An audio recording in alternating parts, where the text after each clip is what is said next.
মোরগের কাহিনী। সুকান্ত ভট্টাচার্য।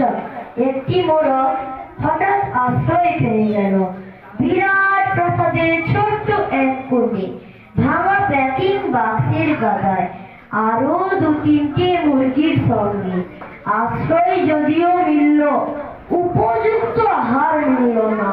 সুতীক্ষ্ণ চিৎকারে প্রতিবাদ জানিয়ে গলা ফাটানো সেই মোরগ তবুও সহানুভূতি জানালো না সেই শক্ত ইমারত। তারপর তার শুরু হলো আস্থা করে আনাগোনা। আশ্চর্য, প্রতিদিন সেখানে মিলতে লাগলো ফেলে দেওয়া ভাত রুটির চমৎকার প্রচুর খাবার।